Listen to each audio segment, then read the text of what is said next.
Samedi 21 décembre 2024, bonsoir à tous et merci de suivre le temps d'information sur RTI2. Au sommaire de l'actualité, l'approvisionnement des marchés en denrées alimentaires pour les fêtes de fin d'année est un réel sujet et les acteurs de ce secteur s'activent pour le ravitaillement au grand bonheur des consommateurs.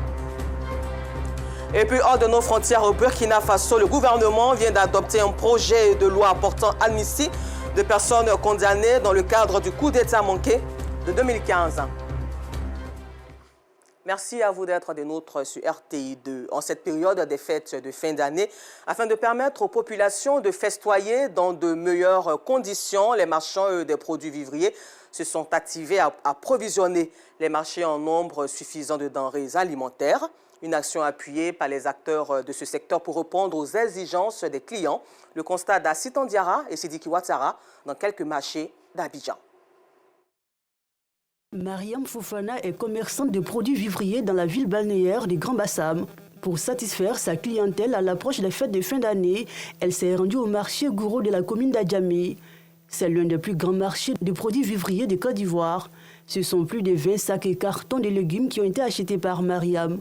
J'ai payé poivrons, haricots verts, tomates, oignons, choux, et un bâché. Dans ce marché, plusieurs produits vivriers sont en stock. Larissa profite de ce week-end pour faire ses achats pour la fête. Moi, j'ai fait le marché, j'ai payé mes 2 poulets. Demain, j'ai fait sauce claire. Il me reste aubergine et un peu de piment savon et la tomate africaine. Si légumes, tubercules et fruits sont en nombre suffisant dans ce marché, leur prix reste un peu élevé pour les clients. Le marché est cher. Le gomo, le soie 6 000. Le piment aussi, c'est cher. Tout est cher sur le marché. Si c'est marchandise, on a ça, mais ces clients, on n'a pas beaucoup. Les clients, venez voir Foutou. Les produits actuellement. Mais actuellement, il n'y a pas assez de clients. C'est des habits là, ils sont beaucoup là-bas. On vous appelle, on a tout ici pour vous donner à manger, pour bien manger pendant les fêtes de Noël et puis 1er janvier. Donc on vous attend. Depuis ce matin, les commerçants du marché Gouro d'Adjamé s'activent pour approvisionner les sites en denrées alimentaires afin de permettre à chacun de fêter dans la joie et la bonne humeur. Et puis, dans cette même atmosphère, pour des fêtes avec zéro accident, la Fédération nationale des syndicats des chauffeurs de Côte d'Ivoire a procédé au lancement de sa campagne de sensibilisation des chauffeurs. Et c'était le mercredi dernier dans la commune d'Adjamé, en présence d'Assit Andiara. À l'approche des fêtes de fin d'année, l'on enregistre souvent de nombreux cas d'accidents dus à l'euphorie de certains transporteurs au volant. Une situation qui inquiète la Fédération nationale des syndicats des chauffeurs de Côte d'Ivoire. Cette organisation a initié une caravane de sécurité routière dans le district d'Abidjan, dénommée Accident Brabant. Objectif, informer sur les facteurs des risques et sensibiliser au changement de comportement. L'activité que nous avons menée, nous avons dénommé Accident Brabant, ça veut dire accident est fini.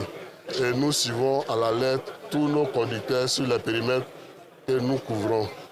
Donc nous disons à tous les chauffeurs, allons doucement, la vitesse tue, tuez-la. Plus de comprimés d'alcool, drogue. Il faut s'habiller d'abord pour le respect, il faut s'habiller décemment pour montrer que la direction fait partie de ton bureau. Cet appel à la discipline au volant a été bien perçu par plus d'un. Adama Touré, président de la coordination nationale des gares routières du Côte d'Ivoire, et Alassane Silla, président des chauffeurs d'Abobozo, saluent la prise de conscience collective des transporteurs. C'est la première fois que les chauffeurs de Baka, je dis bien les chauffeurs de Baka et des taxis Ororo, se mettent ensemble pour parler de leurs problèmes et reconnaître leurs erreurs et leurs fautes et se sensibiliser entre eux-mêmes pour la bonne conduite, pour éviter les accidents et les consommations d'amphétamines, de drogue et d'alcool. C'est une grande première. Donc aujourd'hui, je suis tellement heureux de voir cette prise de conscience collective. Nous, les conducteurs, on a décidé, on ne veut plus de morts encore sur nos routes, ni accrochage, on ne veut plus voir ça. Parce qu'aujourd'hui, là, on a trop d'accidents sur nos routes. En tant que professionnel, on veut que ça cesse. Ce rendez-vous est marqué par la remise symbolique d'importants lots de flyers, de rappel des mesures d'interdiction liées à l'insécurité routière. Et ce sont de très belles initiatives à encourager.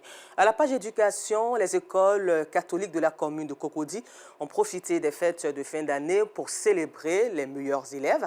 À cet effet, plusieurs activités attractives ont été organisées. Les responsables de ces établissements scolaires n'ont pas manqué de faire des prières pour les élèves afin qu'ils débutent la nouvelle année 2025 en bonne santé et dans la bonne humeur. Et c'est un reportage que vous verrez dans nos prochaines éditions avec Assitan Diarra. Le nombre d'infrastructures scolaires vient de s'allonger dans la région de Gbeke. Le village de Kpoti, Takikro, dans la commune de Bouaké, a désormais une école primaire. La réalisation de l'ouvrage a été entièrement financée par la société de gestion des carrières, Sojeka, installée sur les terres du village. Et la remise des clés s'est déroulée en présence de Gervais Kwasi de RTI Bouaké, dont le reportage est commenté ici par Charles Tatou. Kpoti Takikro n'espérait pas meilleur cadeau en cette fin d'année 2024 et début d'année 2025.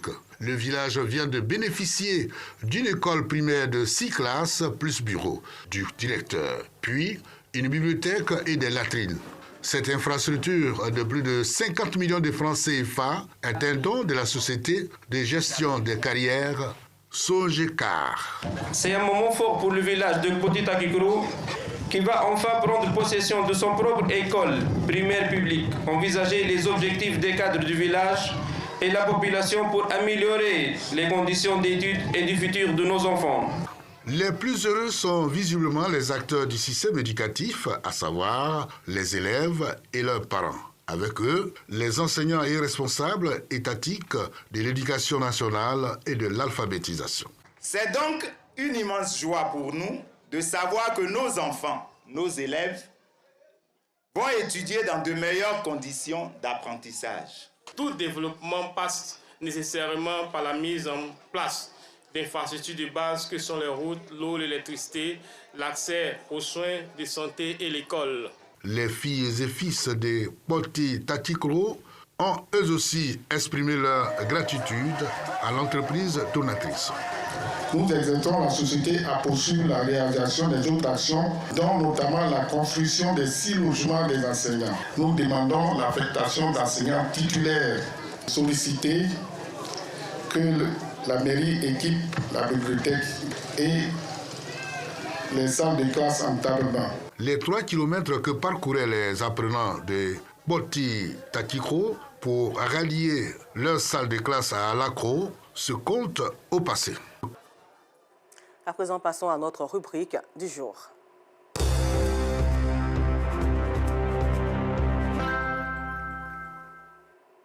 Le village de Ouara-Néné, à 2 km de la ville de Korogo, dans le district des Savanes, est réputé pour son savoir-faire artisanal avec la fabrication des pains tissés et autres accessoires. Le tissage est une activité transmise de père en fils à Ouara-Néné. Ouara-Néné, autrefois destination privilégiée par les touristes européens, est aujourd'hui en quête de visiteurs. Georgette Ido Fofana et Kader Bachi leur reviennent de Ouara-Néné. Située au nord de la Côte d'Ivoire, à plus de 600 km d'Abidjan, la ville de Korogo regorge d'énormes potentialités touristiques, notamment le village des tisserands de Ouara-Néné. Fota Mana dans les cités du Poro Korogo. Soyez les bienvenus dans le village Ouara-Néné. Venez découvrir les tisserands de Ouara-Néné. Avant la rencontre des tisserands, notre guide nous présente Ouara-Néné.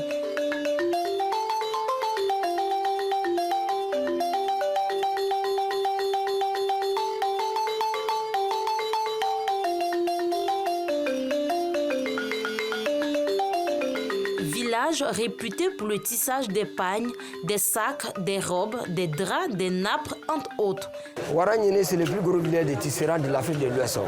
Ouara-Néné est situé à 2 km de Korogo. Les tisserands de Ouara-Néné sont organisés en GVC. Le GVC veut dire groupement à vocation coopérative. Donc vous avez plus de 400 tisserands dans les GVC. Dans ce village, tous les hommes sont des tisserands. Un métier transmis de père en fils depuis le bas âge. À l'âge de 8 ans, 7 ans déjà, les enfants commencent à faire les bobines. Ensuite, on les apprend à faire les motifs, à tisser sans motif. Parce que bon, ce n'est pas tous les tisserands qui ont le droit de faire tous les motifs. Si à l'école, tisserand à l'école, les jours qu'il n'y a pas d'école, donc tu viens tisser un peu, ou bien tu viens rouler. Même s'il y a des difficultés, c'est que on arrive à s'en sortir un peu. Chaque jour matin, à partir de 8h, on se lève, on vient tisser. Vers 13h, on se lève, on s'en va aller à la prière. À côté de ces hommes, les femmes, elles filent le coton, une matière essentiellement utilisée pour la fabrication des fils qui servent à la confection des pagnes tissées. Ici en pays, il faut les femmes ne tissent pas. C'est les hommes seulement qui tissent. Les femmes, elles arrivent à regrouper les bandes avec crochet pour faire des robes, mais elles ne tissent pas.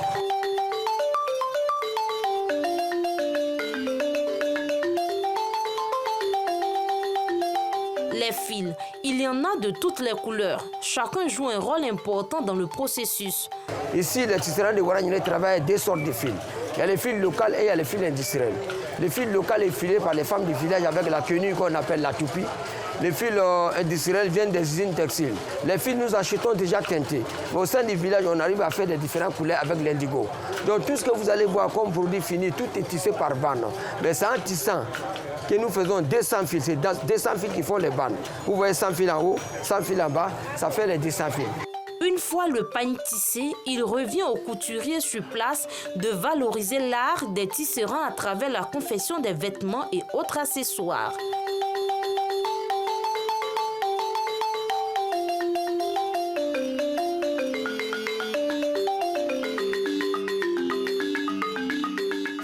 Les pagnes, les robes et les sacs sont exposés au marché des tisserands à la recherche de la clientèle.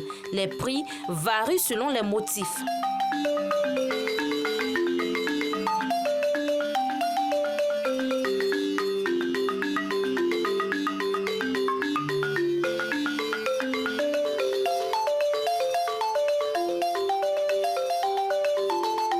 Tout ce que nous faisons, vous trouvez que c'est de l'art. Vraiment, sont très beaux à voir. On ne peut même pas trouver ces arts dans un autre endroit, ce n'est pas Ouaragnéné. Aujourd'hui, à Ouaragnéné, c'est le seul village qui fait ces beaux arts dans le nord de la Côte d'Ivoire. Donc, vous avez les sacs à main, vous avez les bédous, vous avez les ordinateurs, etc. Donc, c'est vraiment très beau et nous sommes très fiers de nos produits finis. Depuis, on a commencé à valoriser, créer des nouveaux modèles, c'est-à-dire les modèles tendances, les gilets, les tics. Donc, ça fait que les gens viennent de plus en plus vers nous pour dire « Ah, ce modèle, on veut. » Donc, en tout cas, il y a un peu, le marché est un peu lent. Le marché des tisserands de Ouaragnéné recevait en moyenne 50 visiteurs et plus par jour. Une clientèle dominée par les touristes européens. Hélas, la Covid-19 est passée par là. À l'époque, vous voyez, il y avait les touristes qui venaient à 100% dans les villages Ouaragnéné. Mais aujourd'hui, bon, compte tenu de notre difficulté, les touristes ne viennent pas assez.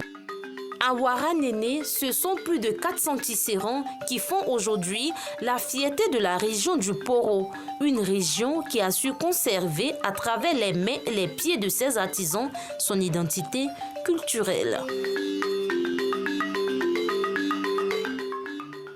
Et pour parler toujours de valorisation de la culture ivoirienne, avec Assiton Diarra, mettons l'accent sur le lancement du concert du groupe tradi moderne Soteka.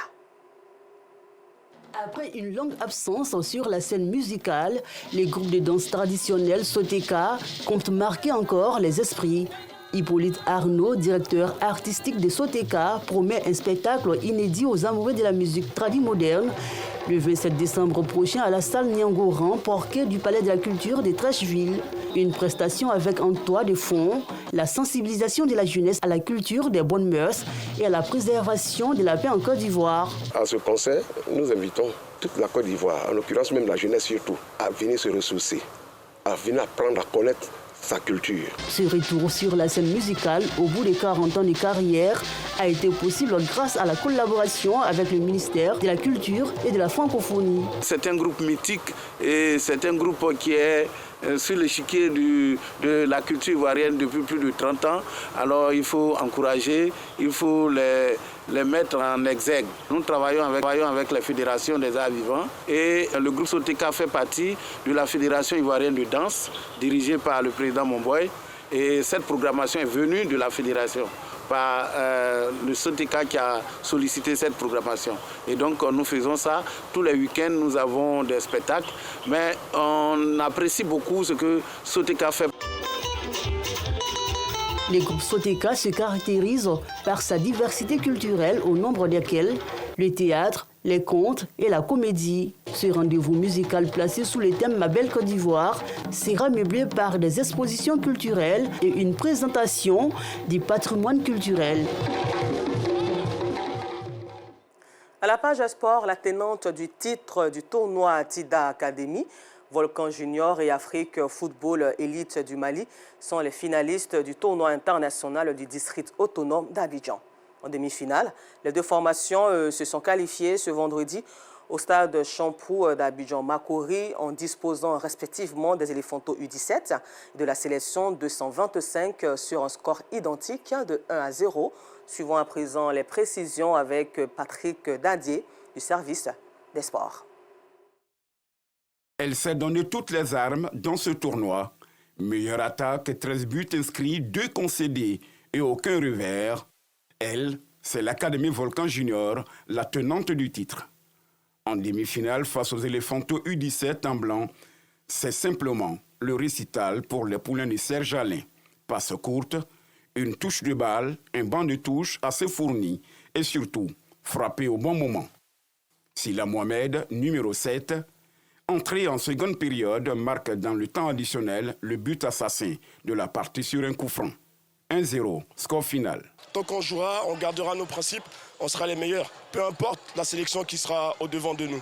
On a joué, on a respecté les principes et puis on a poussé le verrou et c'est rentré. Il y a eu 1 mois et demi de préparation, ils ont souffert. Aujourd'hui, c'était ça le travail. Le résultat, il est là. Académie Volcan Junior joue ce samedi 21 décembre 2024 à 16h au stade Robert Champrou, la finale de la 9e édition du TIDA devant Afrique Football Elite du Mali. Lors de la deuxième demi-finale, les Maliens en vert et noir opposés à la sélection 225 obtiennent leur sésame grâce à la réalisation de Draman Diakité. C'est un sentiment de joie qui nous anime parce que les gamins ils ont quand même fait le boulot. On a commencé timidement le tournoi, mais on est monté en puissance. Et voilà, là on est en finale. On va essayer de mettre notre jeu en place et puis essayer de remporter la finale avec brio. Il n'y a pas à avoir peur, on n'a pas peur de personne. Avant l'apothéose entre Volcan Junior et Afrique Football Elite du Mali, deux équipes joueuses, on aura droit à la petite finale en levée des rideaux entre équipe U17 du Côte d'Ivoire et la sélection 225. Nous vous le disions en titre, hors de nos frontières au Burkina Faso, le gouvernement vient d'adopter un projet de loi portant amnistie de personnes condamnées dans le cadre du coup d'État manqué de 2015. Et selon le ministre de la Justice, les personnes concernées devront reconnaître les faits, bien se comporter et faire surtout preuve d'engagement patriotique dans la lutte contre le terrorisme.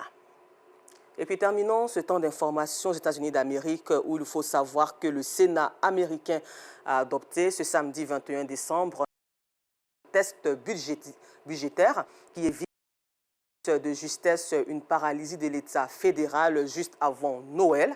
L'adoption s'est faite peu après l'heure limite de minuit, mais le bureau de la Maison-Blanche chargé de décréter un état de shutdown ne l'a finalement pas fait en raison de l'imminence du vote au Sénat. Encore merci à vous de nous avoir suivis et bonne suite de programme sur RTI2.